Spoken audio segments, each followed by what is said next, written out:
ദേഷ്യം മറ്റുള്ളവർ ചെയ്യുന്ന തെറ്റുകൾക്ക് നിങ്ങൾ നിങ്ങളെ തന്നെ ശിക്ഷിക്കുന്ന ഒരു വികാരമാണ് ദേഷ്യം. മിക്കവാറും ദേഷ്യപ്പെടുമ്പോൾ അത് നിങ്ങൾക്ക് തന്നെയാണ് ദോഷം ചെയ്യുന്നത്. ഇത് മെഡിക്കൽ സയൻസ് പോലും പ്രൂവ് ചെയ്തിട്ടുള്ളതാണ്. ദേഷ്യപ്പെടുമ്പോൾ രക്തസമ്മർദ്ദം കൂടുന്നു, ഹൃദയമിടിപ്പ് കൂടുന്നു, നിങ്ങളുടെ മനസ്സമാധാനം നഷ്ടപ്പെടുന്നു. ദേഷ്യം നിയന്ത്രിക്കുക വഴി നിങ്ങളുടെ ബന്ധങ്ങൾ ശക്തമാകുന്നു, മറ്റുള്ളവരുടെ ബഹുമാനവും ആദരവും പിടിച്ചുപറ്റുവാൻ സഹായിക്കുന്നു. ദേഷ്യം നിയന്ത്രിക്കുക വഴി മാനസികാരോഗ്യം മെച്ചപ്പെടുന്നു. അനിയന്ത്രിതമായ ദേഷ്യമുള്ളവരിൽ അമിതമായ ഉത്കണ്ഠയും വിഷാദവും പിരിമുറുക്കങ്ങളും കണ്ടുവരുന്നു. ദേഷ്യം നിയന്ത്രിക്കുന്നവരിൽ നിന്ന് മാത്രമേ കൃത്യമായ തീരുമാനങ്ങൾ ലഭിക്കുകയുള്ളൂ. പെട്ടെന്നുള്ള ദേഷ്യത്തിൽ നിങ്ങൾ എടുക്കുന്ന തീരുമാനങ്ങൾ എത്തിച്ചേരുന്നത് വലിയ നാശങ്ങളിലേക്കായിരിക്കാം. അനിയന്ത്രിതമായ ദേഷ്യമുള്ളവരിൽ രക്തസമ്മർദ്ദം, ഹൃദയരോഗം പോലുള്ള ആരോഗ്യ പ്രശ്നങ്ങളും കണ്ടുവരുന്നു. ദേഷ്യം നിങ്ങളുടെ വ്യക്തി ജീവിതത്തെയും പ്രൊഫഷണൽ ജീവിതത്തെയും സാരമായി ബാധിക്കുന്നു.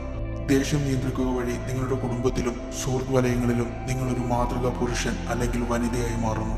നമ്മെ നശിപ്പിക്കുന്ന ദേഷ്യത്തെ നിയന്ത്രിക്കുക എന്നത് പരിശീലിക്കുവാൻ കുറച്ച് ബുദ്ധിമുട്ടുണ്ട്.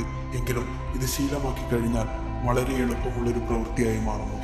ദേഷ്യത്തെ നിയന്ത്രിക്കുവാനുള്ള 5 ടിപ്സുകൾ ഇതാ. Number 1, pause technique. നിങ്ങൾ ദേഷ്യപ്പിടിപ്പിക്കുന്ന കാര്യങ്ങൾ സംഭവിക്കുമ്പോൾ 10 സെക്കൻഡ് ഒന്നും ചെയ്യാതിരിക്കുക. ഈ സമയം നിങ്ങളുടെ തലച്ചോർ ആ പ്രശ്നം ലോജിക്കലി ചിന്തിക്കുകയാണ്. മാത്രമല്ല നിങ്ങളുടെ പെട്ടെന്നുള്ള പൊട്ടിത്തെറിയെ ഇത് ശമനപ്പെടുത്തുകയും ചെയ്യുന്നു. Number 2, practice deep breathing. 4 സെക്കൻഡുകൾ കൊണ്ട് ശ്വാസം ഉള്ളിലേക്കെടുക്കുക. 4 സെക്കൻഡ് അത് പിടിച്ചു നിർത്തുക. ശേഷം 4 സെക്കൻഡുകൾ കൊണ്ട് ശ്വാസം സാവധാനം പുറത്തേക്ക് വിടുക.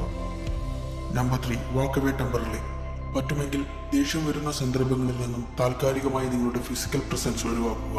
ഇത് പ്രശ്നത്തെക്കുറിച്ചുള്ള കൃത്യമായ ബോധ്യം ലഭിക്കുകയും മനസ്സിനെ സമാധാനപ്പെടുത്തുവാനും സഹായിക്കുന്നു. Number 4, challenge negative thoughts. മറ്റുള്ളവരെ പഴിചരാതെ അവരുടെ ഭാഗത്തു നിന്നുകൂടി ഒന്ന് ചിന്തിച്ചു നോക്കൂ. ഉദാഹരണത്തിന്, ഞാൻ എന്താണ് ഉദ്ദേശിച്ചത് എന്ന് കുറച്ചുകൂടി വ്യക്തമായി അവർക്ക് പറഞ്ഞു കൊടുക്കേണ്ടിയിരിക്കുന്നു. ചിലപ്പോൾ ഇന്ന് അവരുടെ ജീവിതത്തിലെ മോശം ദിവസമായിരിക്കാം. Number 5, exercise regularly. നടത്തം, യോഗ, ആയോധനകലകൾ പരിശീലിക്കുക വഴി സ്ട്രെസ് ഹോർമോൺ കുറയ്ക്കുവാൻ സഹായിക്കുന്നു.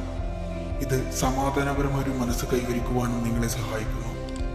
ദേഷ്യം നിങ്ങൾക്ക് ഒന്നും തന്നെ തരുന്നില്ല, പക്ഷേ അത് എല്ലാം നശിപ്പിക്കുന്നു. നിങ്ങളുടെ ബന്ധങ്ങൾ, ജോലി, സമാധാനം, അങ്ങനെയെല്ലാം.